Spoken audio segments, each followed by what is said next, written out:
Cependant, je vous ai laissé parler.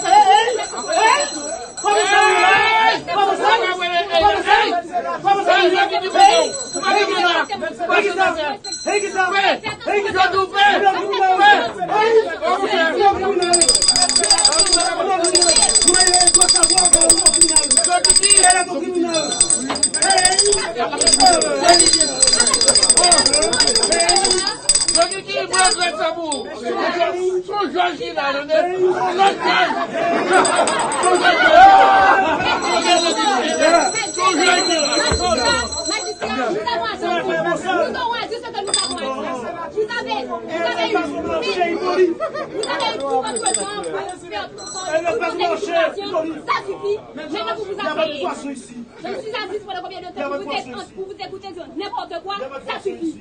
Allez-y.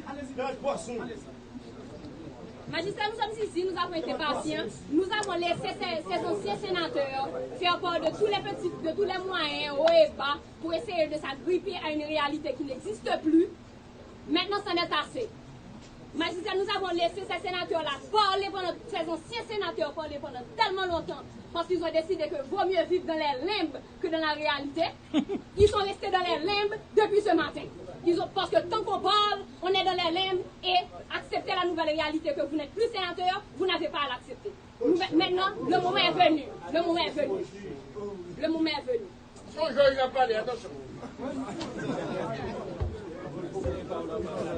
Magistrat, au tout début de cette audience, inhumé les élitistes presque, le ministère public a fait part de cette exception se prévalant de l'article 186 de la Constitution.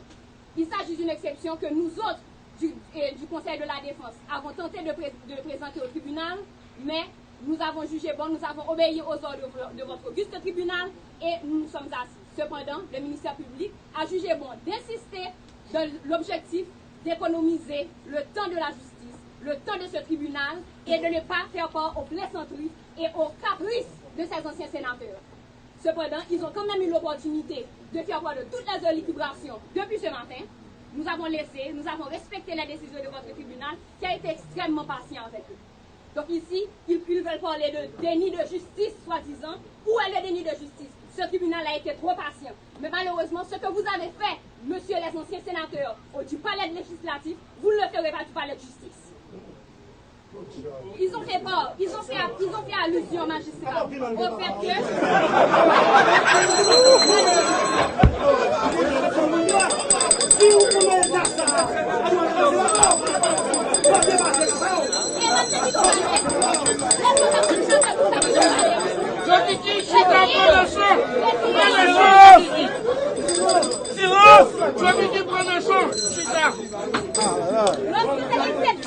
Lorsque logique, pourquoi magistrat?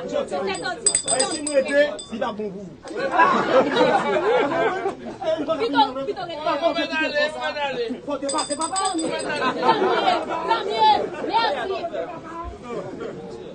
Lorsque la Constitution dit, magistrat, que la Chambre des députés, à la majorité des 2/3 de ses membres, prononce la mise en accusation du président de la République pour crime de haute trahison ou tout autre crime ou délit commis dans l'exercice de ses fonctions, il s'agit là d'une règle de procédure, magistrat. S'ils veulent, s'ils estiment, s'ils décident qu'ils ont le temps, maintenant qu'ils n'ont plus de fonction de sénateur, ils ont certainement le temps peut-être, parce qu'il n'y a rien d'autre à faire. S'ils veulent décider de capturer le président pour quelque chose, il faut qu'ils aillent frapper à la porte qui convient. Ici, ils ont frappé à la mauvaise porte. Le tribunal correctionnel a ses attributions. Le tribunal correctionnel doit se confiner dans ses attributions. Après ça, ils parlent de déni de justice. Mais magistrat, tantôt ils disent que oui, c'est parce que le ministère public a déclaré que la loi de 2014 était constitutionnelle et qu'ils n'ont pas respecté la procédure et n'ont pas traduit cette loi pour inconstitutionnalité. Mais magistrat, il ne s'agit même pas de constitutionnalité. Nous n'avons même pas besoin d'aller là. Nous n'avons même pas besoin d'y arriver. Nous n'avons pas besoin de chercher midi à 14h.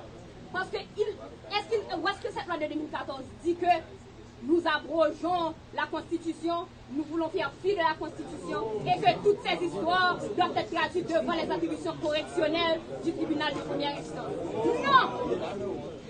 Cette chose-là dit que voici ce que constitue ce crime ou ce délit, dépendamment de l'article de la loi qui correspond. Mais cependant, il y a une façon de faire. En droit, il y a une façon de faire. Il ne faut pas confondre le droit pénal spécial et la procédure pénale.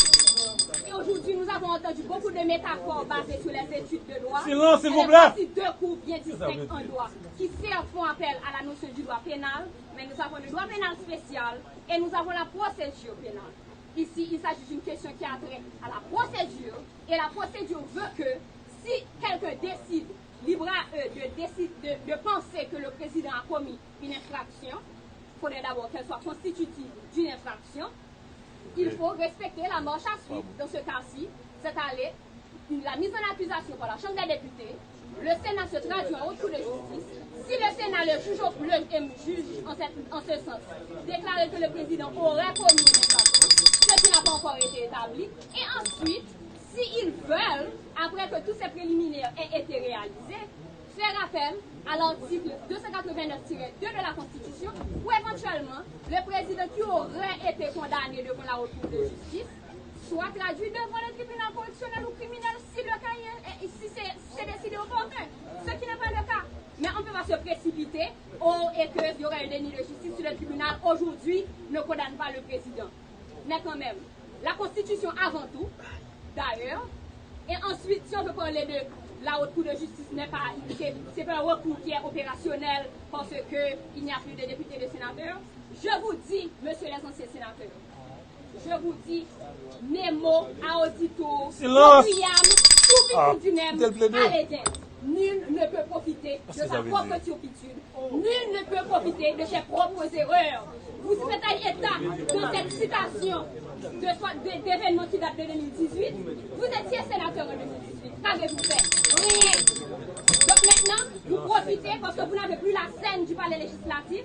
Vous n'avez plus à défaut de pièces de théâtre, vous en fabriquez une et vous réduisez aujourd'hui le tribunal en l'obéi, en faute de mots que vous avez oublié, ce ne sera pas fait. Votre tribunal qui est l'obéi, magistrat. Ce que vous tentez de faire, et j'ai bien dit, ce que vous tentez si vous de faire. êtes si là, c'est de l'obéi, magistrat, permettez-nous de laisser le vote. Aujourd'hui, il a été le propre. Aujourd'hui, il a été le propre de la partie civile de parler et de fabriquer des mots, de tourner les déclarations. Aujourd'hui, il a été le rôle de la partie civile. Monsieur, s'il vous plaît, on tire recul. On tire recul. Il tente de réduire le tribunal. C'était le rôle aujourd'hui du magistrat de transformer les déclarations ni du ministère public, ni de la partie défenderesse pour accommoder leurs mystérieuses prétentions. Ce qui ne sera pas accepté aujourd'hui. De déclarer qu'en se prévalant de l'article 186 de la Constitution, le ministère public et la défense reconnaissent qu'il y a eu commission de crime ou d'effraction. Non! Nous avons fait part d'une disposition constitutionnelle qui vous a dit clairement à quel point frapper ce que vous n'avez pas fait. Et personne pour vous. Et malheureusement, la vie, c'est pas comme ça que ça fonctionne. Et pourquoi magistrat, Maître Sarah Hélène Jones. Maître Sarah Hélène Jones.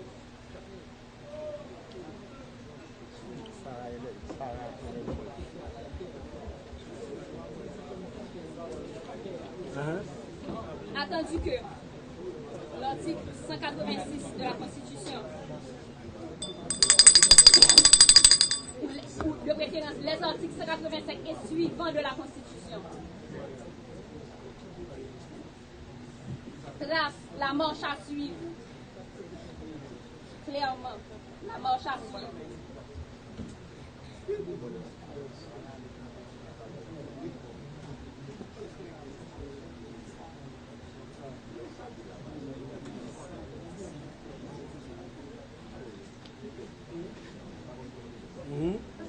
De l'éventualité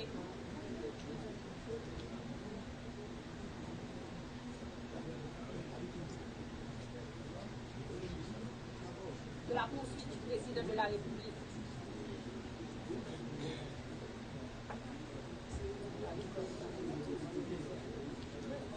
pour quelques crimes et délits.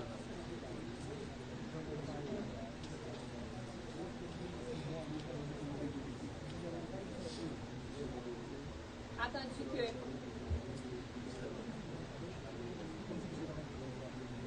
cette disposition d'ordre constitutionnel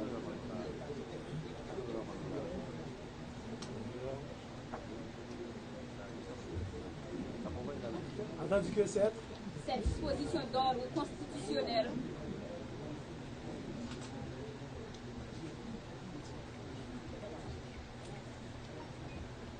ne peuvent souffrir d'aucune exception vu qu'il s'agit de la loi mère.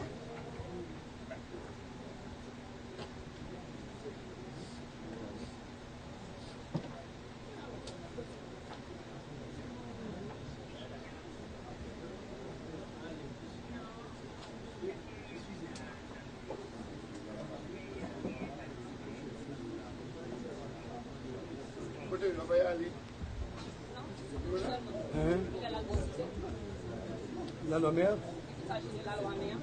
Plaisir au profit de la haute cour de justice, le ministère public et les avocats de M. Moïse ont reconnu qu'effectivement le président avait commis un acte délictuel ou criminel, entre guillemets, disent-ils, dans l'exercice de sa fonction.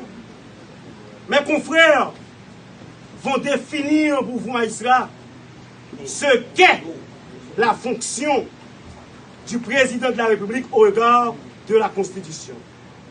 Mais je vous disais tantôt... Vous étiez en train de... Oui. Qu'avec cet article, ils nous ont indexés comme victimes d'un acte délictuel et criminel posé par le président de la République et ont fait du coup naître notre droit à avoir l'accès au juge suivant les dispositions de l'article 8 de la Déclaration universelle des droits de l'homme. Maintenant, Maïsra, article 7 de la Déclaration universelle des droits de l'homme. Maïsra, le droit au juge est un droit sacré et qui fait appel à la théorie de la disponibilité du juge. Je suis victime, ils le reconnaissent. J'ai droit à un juge. Mais où est ce juge? Où est ce juge? Eh bien, le juge magistrat a été anéanti et supprimé par ce prévenu lui-même. C'est lui qui est le garant de la bonne marche des institutions. C'est lui qui est appelé au nom à militer pour le fonctionnement permanent de nos institutions. Il ne l'a pas fait.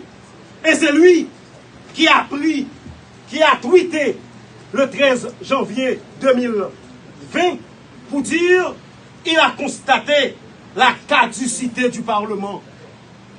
C'est lui qui l'a dit. Et il a même dit ce vide institutionnel, etc., etc., etc. Et le prévenu sait que ce recours est indisponible. Est-ce que le fait que le recours soit indisponible, ça me fait perdre mon droit à l'accès au juge? Non, magistrat. Non. Non. Nous sommes un droit international des droits de l'homme. Le droit au juge étant un droit de l'homme, le juge étant indisponible, j'ai le pouvoir, j'ai le devoir, j'ai le droit de comparer par devant n'importe quel juge et le juge est tenu de se prononcer sur mon cas. Et c'est dans l'espèce que nous sommes aujourd'hui. Magistrat,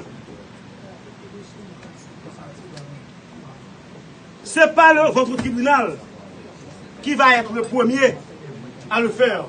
C'est pourquoi nous avons été chez Stan et Gaston, à sa bibliothèque, pour demander de prêter nous ça. Nous demander de prêter nous pour nous casser ce qu'a fait là. À l'article, magistrat, nous sommes dans les grandes décisions de la Cour interaméricaine des droits de l'homme, à la page 680, qui traite, non, sa doctrine. Sa doctrine.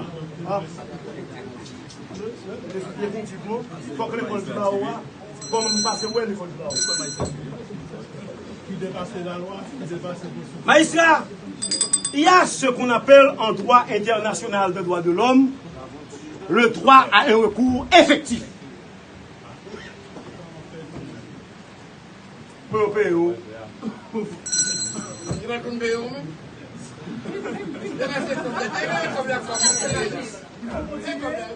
Mais ils doivent se taire. Ils doivent se taire, magistrat. Ils doivent se taire. Nous sommes au tribunal.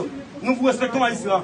Nous disions, la théorie ultra-viresse à laquelle j'ai fait allusion.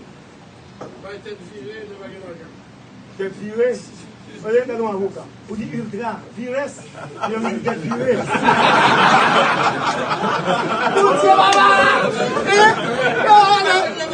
La théorie. J'ai dit la théorie ultra-viresse, mais je dis théorie tête virée. Parce que déjà, il a pas de vie. Honorable magistrat. Jean-Renel Sénatus. Honorable magistrat. Le commissaire du gouvernement oblige l'honorable magistrat à ce que la partie adverse redonne la parole au tribunal s'identifier très clairement et puisse nous montrer sa carte d'avocat. S'il est encore avocat, s'il n'y a pas incompatible.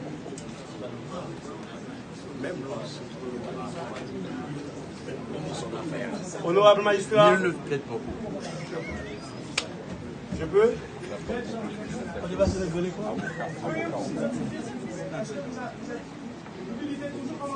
Je suis Jean-Renel Sénatus magistrat.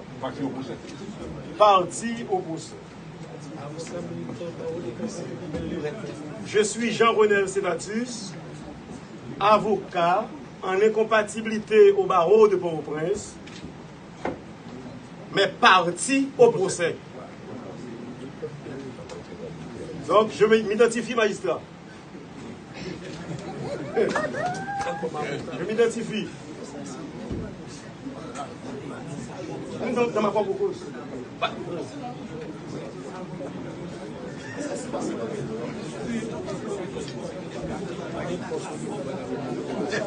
Nul ne plaise beaucoup.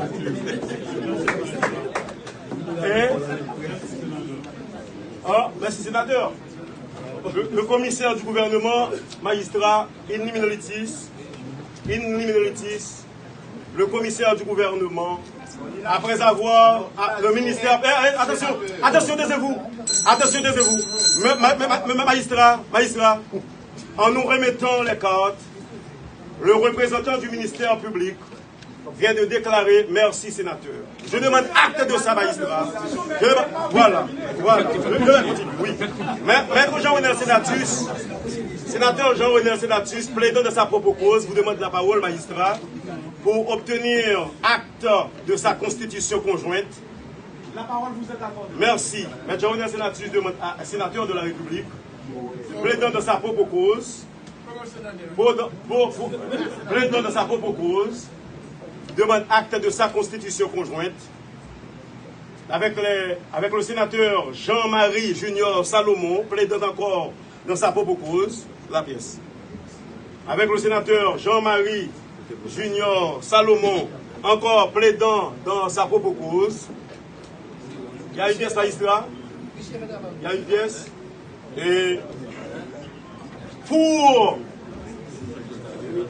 le maître Jacob Latortue du barreau des Gonaïves, conjointement avec maître Jacob Latortue du barreau des Gonaïves, Jacquemin Auxilus et Lax Givens Cadet, Jacquemin Auxilus et Lax Givens Cadet du barreau de Port-au-Prince pour assurer la défense des sénateurs,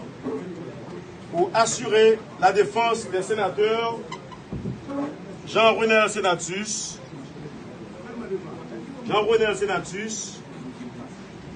Dieupi Chérubin,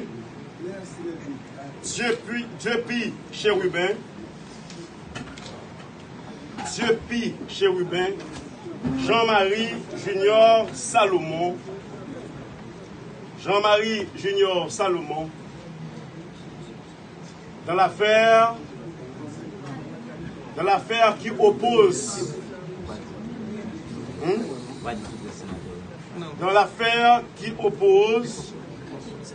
les 10 sénateurs au prévenu Jovenel Moïse, dans l'affaire qui oppose les 10 sénateurs au prévenu Jovenel Moïse,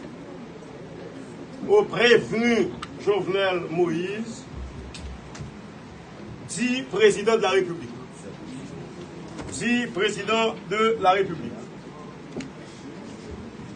Et sur le bénéfice de l'acte, honorable magistrat, nous vous demandons de bien vouloir nous ordonner à votre greffier de consigner dans le registre destiné à cette fin qu'il limine dans notre prise de parole. Le représentant du ministère public nous avait demandé de nous identifier, ce que nous avons fait volontiers, avec bien sûr nos cartes d'identification nationale, et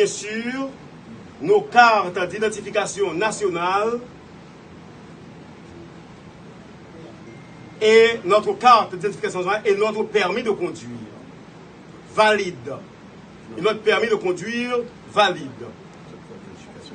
Quand nous retournons les 10 pièces d'identification, le représentant du ministère public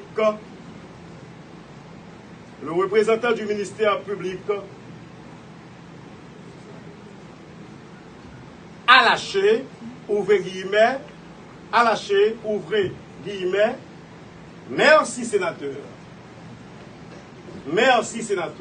fermez guillemets. Et magistrat, sur le bénéfice de cet acte à nous donner, il plaira bien au tribunal de nous permettre de lier votre honneur par la lecture de l'acte d'instance qui constituera légitimement votre saisie. Et maître Jacob Latortue va vous en donner lecture, magistrat. Merci bien.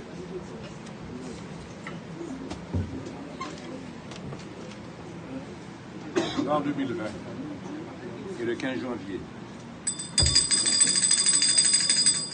par la requête conjointe de l'honorable sénateur Daouda Sinatus, avocat en incompatibilité, au barreau de Port-au-Prince, identifié au numéro etc.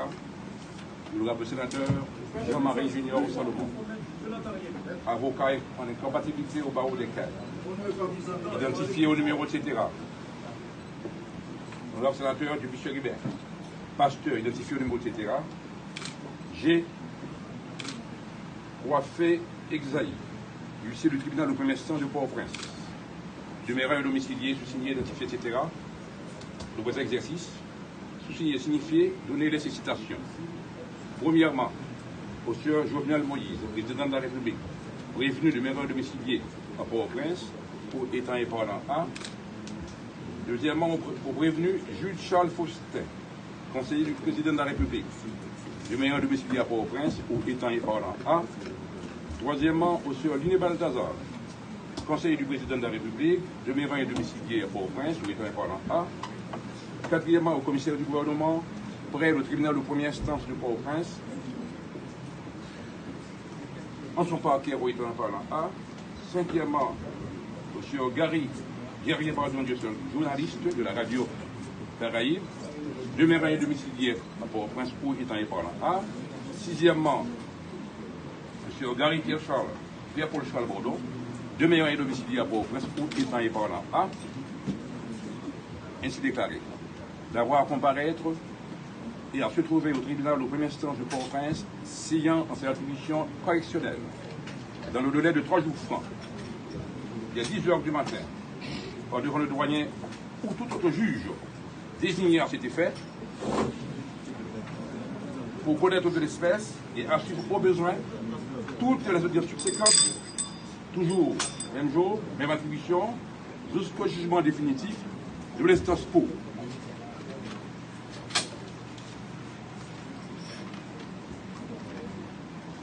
Attendu que les requérants ont été aux élections législatives de 2015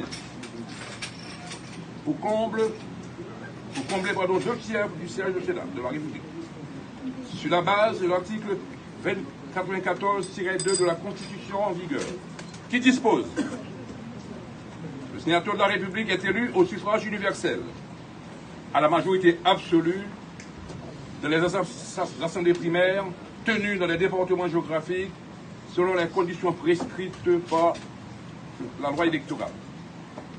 Attendu que, suivant l'article 50-3 du décret électoral en vigueur, à l'occasion des élections sénatoriales impliquant à la fois un renouvellement, une ou 2 vacances au sein du même département, les électeurs votent pour autant de candidats qu'il y a de postes à combler.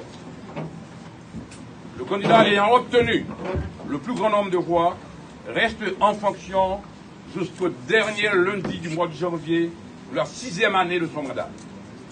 Le sénateur élu avec un nombre de voix immédiatement inférieur comble la vacance produite au cours du mandat pour le temps qui reste à courir. Tout éventuel 3e sénateur réélu, soit celui qui vient en 3e position, termine le mandat qui arrive à terme en première. Attendu qu'en suivant ce principe, que suivant ce que précède, un certificat du Conseil électoral provisoire justifie que les sénateurs arrivés en tête de liste sont déclarés premiers sénateurs et sont élus pour une durée de 6 ans. Tandis que l'article 50-7, s'il y a eu égalité de voix entre 2 compétiteurs au 2e tour, l'élu et la durée du mandat sont déterminés en fonction du plus grand nombre de voix du suffrage exprimé, attendu que l'article 293 du décret électoral dispose, afin d'harmoniser le temps constitutionnel et le temps électoral, à l'occasion d'élections organisées en dehors du temps constitutionnel, pour quelque raison que ce soit, les mandats des élus arrivent à terme de la manière suivante. Petit A. Le mandat du président de la République prend fin obligatoirement le 7 février de la 5e année de son mandat, quelle que soit la date de son entrée en fonction.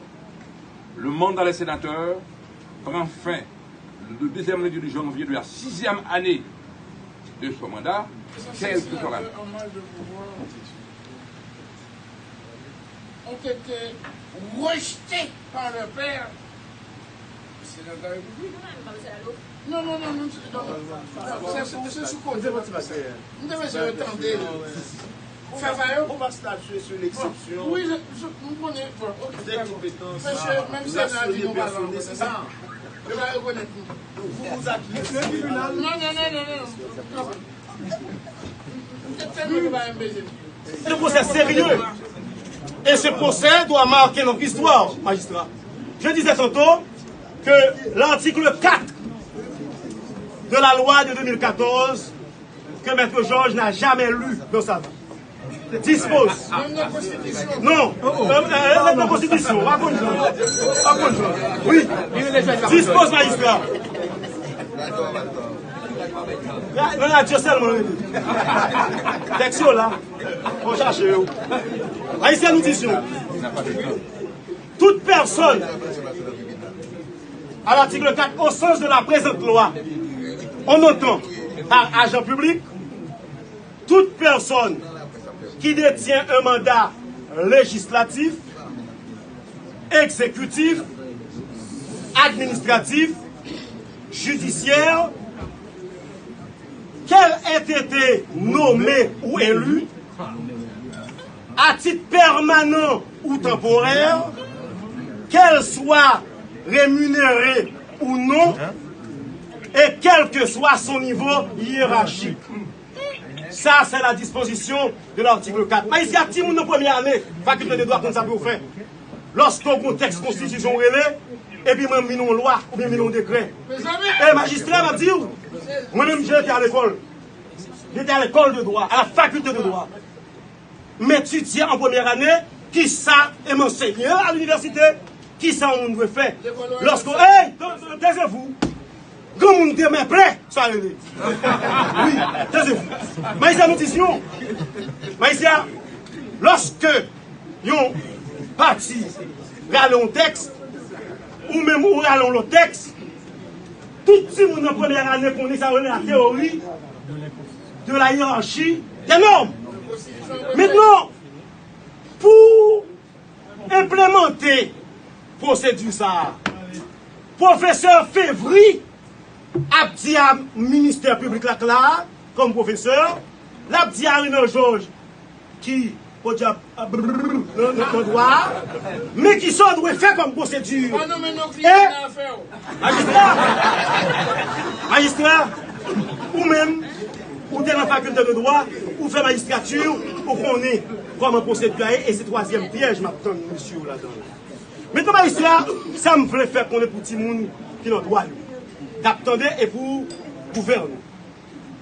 Nous avons une procédure juridico-politique. Maître Georges parlait de... Hein? Exprimez-vous, il parle français?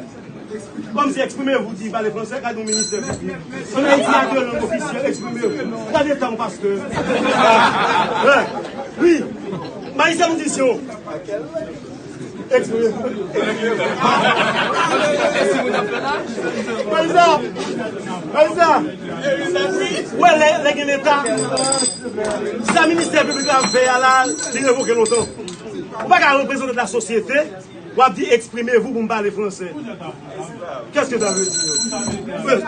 Ça, c'est drôle. C'est drôle. Bon, je parle français. Je parle français, mais bon, je m'exprime. Je m'exprime. Je m'exprime, Maïsa, pour le ministère public. Vous faites plaisir au ministère public. Pour faire plaisir au ministère public, je vais exprimer vous. Deux langues officielles.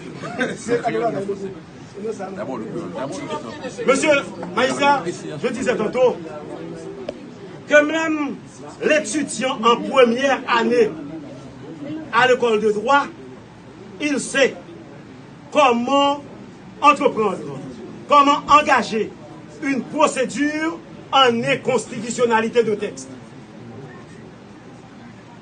Mais en première année. Et là, magistrat, nous sommes où? Le premier point. Le premier point. Non, et là, Anthony, le premier point, magistrat, c'est que dans le cadre de cette procédure, le commissaire du gouvernement a reconnu que Jovenel Moïse a commis les infractions qui lui sont reprochées. Deuxième point, c'est que, magistrat, les avocats ont demandé un recours par devant la Chambre des députés dont la saisine pourrait aider dans la mise en accusation du président de la République dans le cadre des infractions commises dans sa fonction. Et à cette allégation, magistrat, nous répondons. Et là, M. Joy prend note. Magistrat, nous même pas venir là pour nous faire théâtre. Nous venons pour nous faire loi. Nous venons avec le droit, le code des droits de l'homme, qui prévoit, dans l'article 8, un droit qui est le droit des droits. Le droit des droits. Qui est le droit d'avoir un juge, de pouvoir se présenter par devant un juge dès qu'on se rend compte qu'on a été victime d'un acte arbitraire ou illégal. Mais ce droit, au magistrat, fait intervenir aussi la théorie de la disponibilité ou de l'indisponibilité du recours. Mais Georges, tendez ça, prends note. Nous sommes à l'article 8 de la Déclaration universelle des droits de l'homme.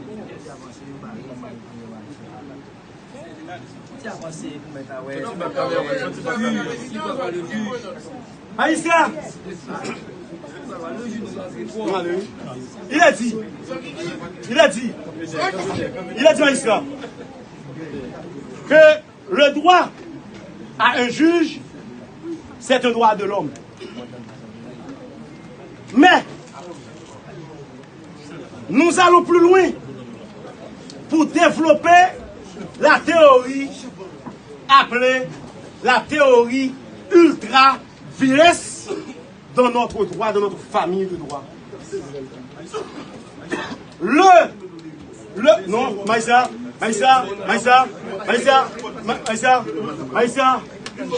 vous m'avez demandé de développer Maïssa, je développe, Maïssa. Je développe.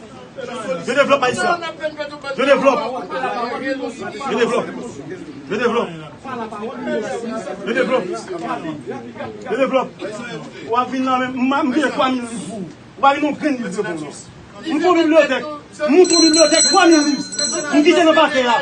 Vous marchez dans des fonds et tout, et vous venez parler un peu. 3 000 livres. Oui. Il y a 3 000 livres.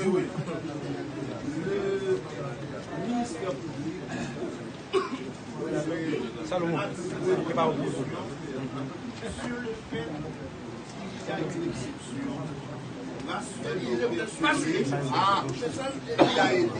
exceptionnel. On fait appel à la couverture d'une juridiction exceptionnelle prévue à l'article 186 de la Constitution. La Constitution.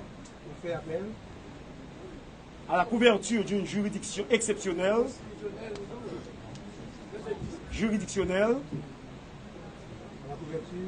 d'une juridiction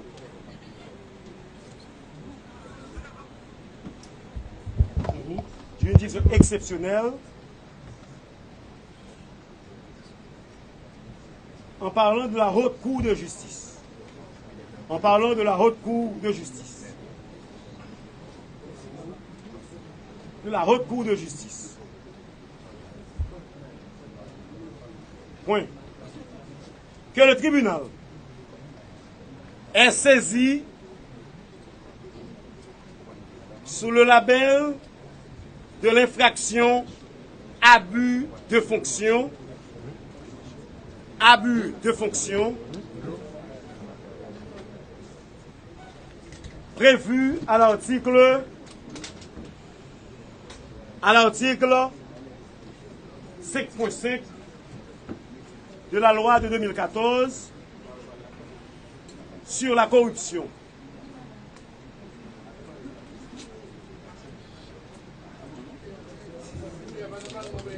Que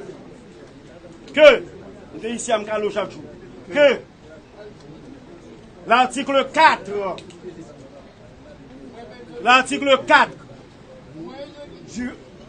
de la loi, de la dite loi, que l'article 4 de la dite loi s'applique,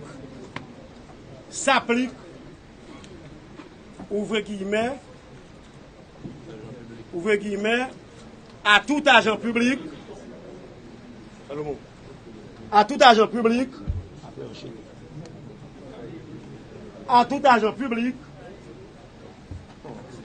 exerçant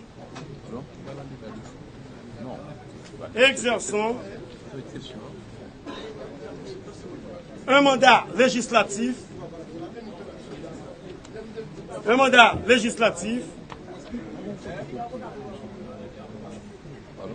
administratif, judiciaire, qu'elle ait été nommée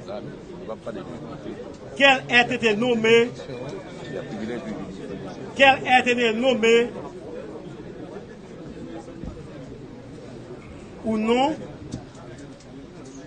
rémunérée ou non,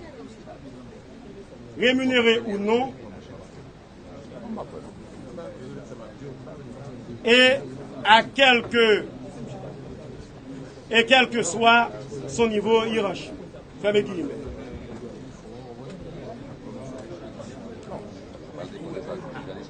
Oui. Non, ISO. Parce qu'il Demandez-lui de faire le même ici. Comme je l'ai fait tout à l'heure. Il veut intimider. Ça m'a gagné des c'est bon juge américain. Agita! Alors, Agita! Voilà notre marque là. le juge ne peut faire. Notre marque Ce que le juge ne peut faire, pas il ne doit, ce que le juge ne peut faire, parce qu'il n'existe aucune juridiction compétente dans la matière. Le principe de l'incompétence, c'est qu'une juridiction se déclare incompétente parce qu'elle sait qu'il existe une juridiction compétente.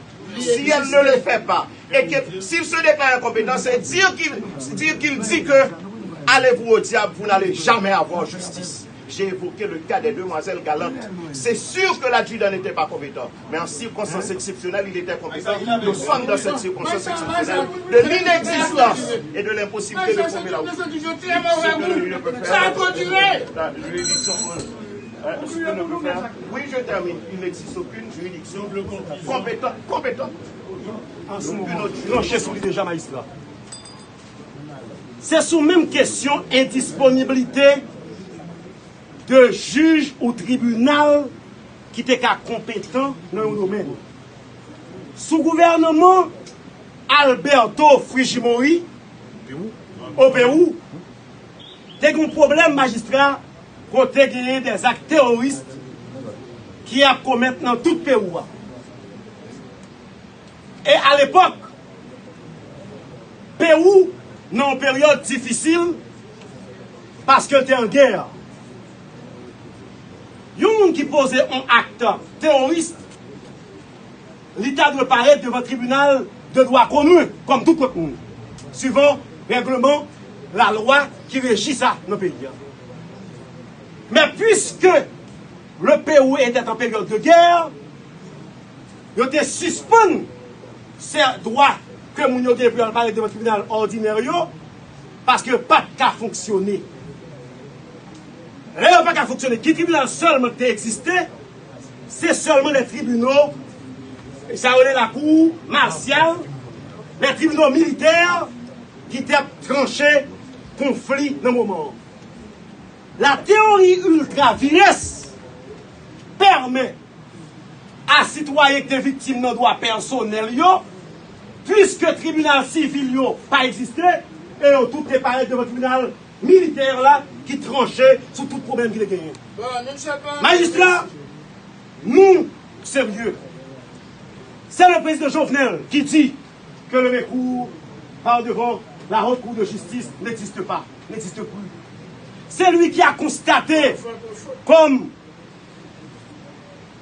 garant de la bonne marche des institutions, il dit avoir constaté la caducité du Parlement. Les actes qu'il a posés, faut-il partie de ses attributions? Point d'interrogation. Et là, M. Kadichon va enchaîner. M. Kadichon viendra vous dire, magistrat, quelles sont les attributions du président de la République. Et, enfin, M. Auxilius viendra vous dire, magistrat, comment devraient procéder ces jeunes avocats en face. Comment devraient procéder ces jeunes avocats en face? Parce que jusqu'à présent, ils ne maîtrisent pas encore la procédure pénale. Maître La Tortue, Maître Kadichon, Maître Auxilius. Pour déclarer votre compétence en la matière. On a déjà conclu, ceci n'empêche pas cela, honorable magistrat. Nous sommes en droit, l'abondance ne nuit pas. Nous n'avons même pas besoin de 2 minutes, magistrat. Nous voulons seulement vous dire, étant donné que la vue de certains ouvrages effraie le ministère public, nous allons ramener le débat à son niveau ordinaire.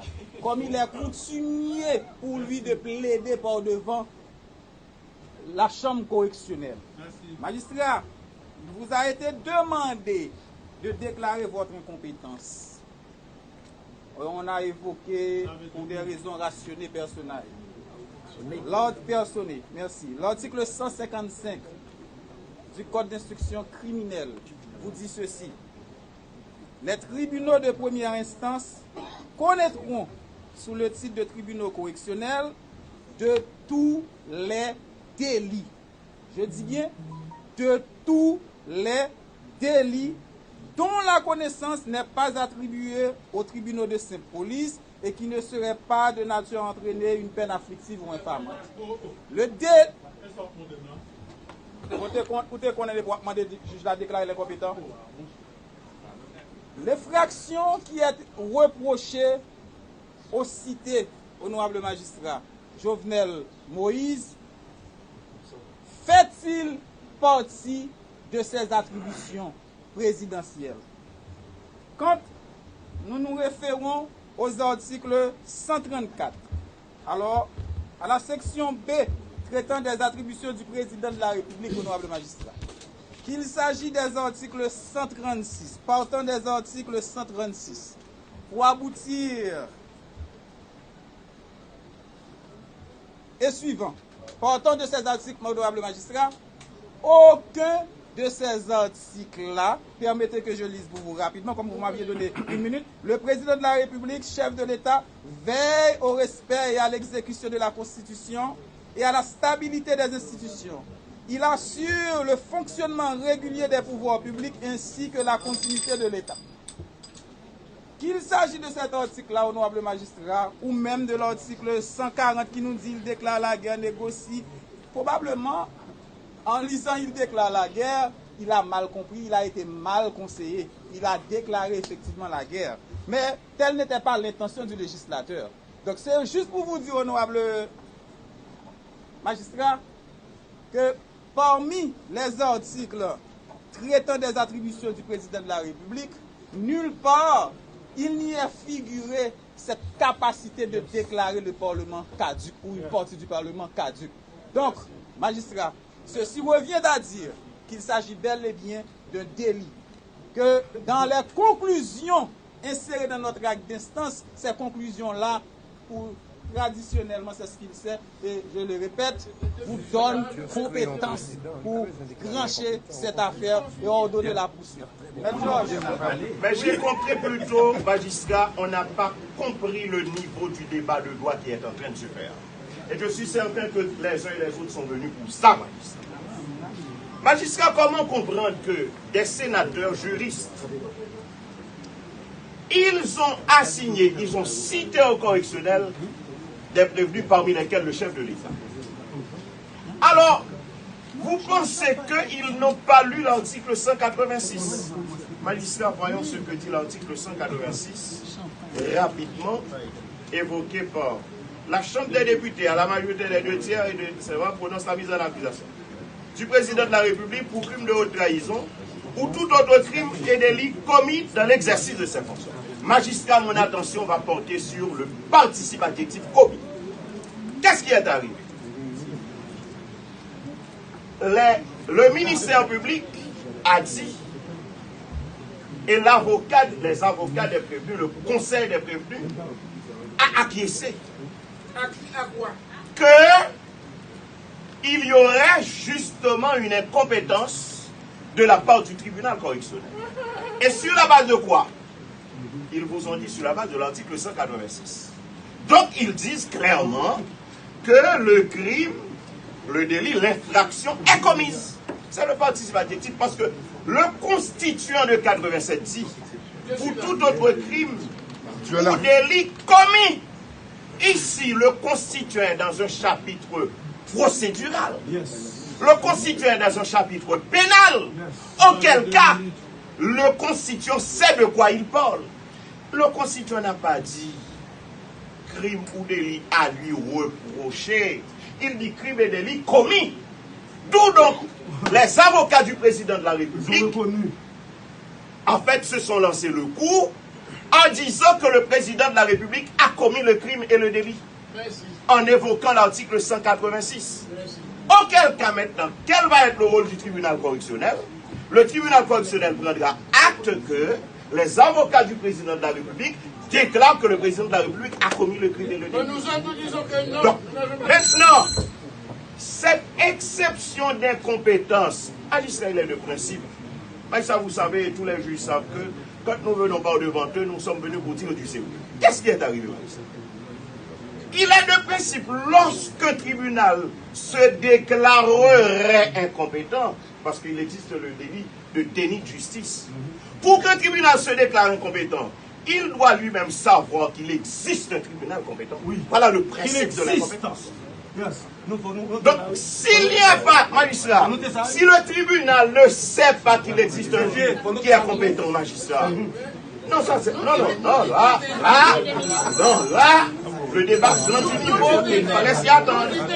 Oui. Magistrat, merci doucement. Magistrat, voilà, vous êtes juge en première instance. Mais pour que vous disiez que ceci ne vous donne pas compétence. Et je sais que quand c'est Georges qui parle, vous savez, c'est l'inverse qu'il faut comprendre. J'ai 2 votes dans le box.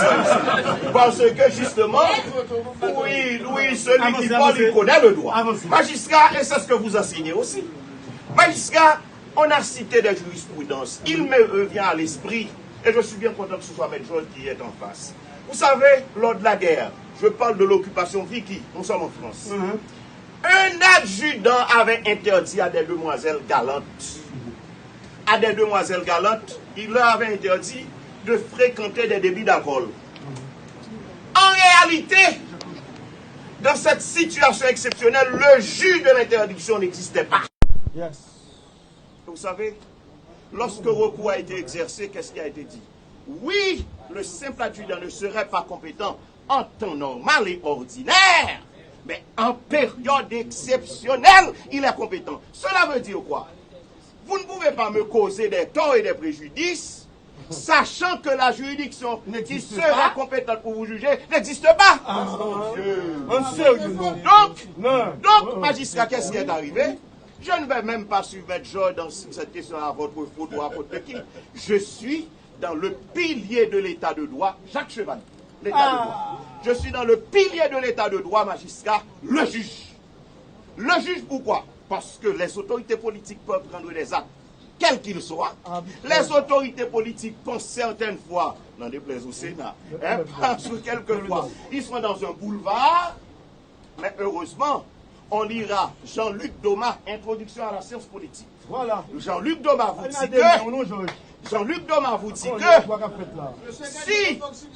Quand on en passe... Si... Au contraire, les avocats seront fiers d'avoir un bâtonnier qui arrive à défendre le droit public. Et c'est la fierté, n'est-ce pas, de la... Magistrat, pour ne pas perdre le fil de l'idée. Qu'est-ce qui est arrivé? Jean-Luc Domas dit que... Lorsque les autorités politiques pensent que le politique c'est un boulevard, Jean-Luc Domas rejoint Louis Favoreux pour dire qu'il revient au droit de saisir la politique. Yes. Donc à partir de ce moment, magistrat, qu'est-ce qui est arrivé? Sous prétexte qu'il n'existerait pas de haute cour de justice, et je vous redis, la haute cour de justice, magistrat, c'est une juridiction de l'ordre constitutionnel, mais de nature politique. Là même qu'on aurait pu former la haute cour de justice, ça ne vous aurait pas rendu incompétent. Pourquoi? Le texte dit pour tout autre crime et délit commis dans l'exercice de ses fonctions. Vous êtes en train de faire une instruction, magistrat. Mais là, l'article 186 ne réfère à aucune sorte d'instruction. Le chef de l'État ou tout autre dignitaire ayant commis un crime et un délit dans l'exercice, n'est-ce pas, de leurs fonctions, ils sont passibles de la haute cour de justice. Mais le cas qui prend à juger, c'est un cas, bon, vous voyez, les avocats vous disent que vous n'auriez même pas besoin d'instruction, non, Aïssa? C'est qu'ils vous disent que le chef de l'État a commis le crime. Oui. À partir de ce moment, peut-être qu'il est trop tôt. Il y a une demande qui va venir, mais peut-être qu'il est trop tôt. Parce qu'ils avouent que le chef de l'État a commis le crime. Et c'est ça que je vous dis. On ne pouvait pas s'attendre à ce que ce niveau de droit soit rabattu à l'article 186. Non, nous l'avons lu. Donc, ce qui veut dire, magistrat, l'incompétence, vous ne pouvez pas vous déclarer incompétent parce que, il s'agit de violation des droits de l'homme, ne serait-ce que des droits politiques. Et ces droits politiques ne peuvent souffrir d'ailleurs, n'est-ce pas, de suspension. Et allons plus loin, puisque nous faisons du comparé. La Cour européenne des droits de l'homme, de cette affaire ayant opposé la France à l'Angleterre, je dirais l'Angleterre, en fait, oui, la France à l'Angleterre, par le simple fait d'avoir extradé aux États-Unis. Non, vous parlez en professeur de droit. Ah non, pas la fonction de Attention. Pas de moyens. Magistrat, le seul fait d'avoir extradé vers les États-Unis un État des États-Unis où la peine de mort n'a pas été totalement abolie, la Cour européenne a dit qu'il y avait violation, n'est-ce pas, du droit à la vie de la personne. Donc, auquel cas, aujourd'hui, comment s'embouter derrière l'article 186 qui parle de crimes et de délits commis dans l'exercice des fonctions présidentielles pour dire que le juge est incompétent? Non, le juge se déclarerait incompétent s'il voyait dans le système le juge qui serait compétent. C'est un principe aussi de l'incompétence. En sorte que, même si vous dites que la Constitution est au-dessus, bien sûr la Constitution est au-dessus des autres textes. Oui, est au-dessus des autres textes. Mais la Constitution dit exactement des crimes et des délits. Donc, la substance attirée, n'est-ce pas, de la plaidoirie de mes confrères, de mon confrère et de ma consoeur d'en face, la substance, c'est que, en tant qu'avocat des prévenus, eh bien, ils ont déclaré que les prévenus ont commis les crimes et les délits. À partir de ce moment, magistrat, qu'est-ce qu'il vous restait à faire? C'est de voir que, pour les infractions dont vous avez été saisis, à partir de notre citation, c'est de dire que, voilà, vous êtes sur le plan rationné, matériel, sur le plan de la matière. Eh bien donc, regardez, abus de pouvoir, abus d'autorité, corruption, et voyez les peines, et sur la base de ça, vous examinez votre compétence rationnelle matérielle. Dans le cas contraire, magistrat, dans le cas contraire, magistrat, qu'est-ce qu'il y a dans le cas contraire, c'est le cabinet d'instruction. J'ai vendu la mèche, je l'ai dit trop. Nous attendons le cabinet d'instruction. N'attendons-nous. Deux phrases. Deux phrases. Plan 1 jusqu'à 10. Mais Jacques Delphine, Qu'il se taise, magistrat. Qu'il se taise. Ah, moi, vite, il a joué. Moi, je pas pour ça me peser ici. C'est la fille de son père. Magistrat, moi, je pas pour ça me peser. Oui, magistrat. Monsieur, nous ne sommes pas magistrat, monsieur. S'il vous plaît, magistrat. On fait que du président. Magistrat.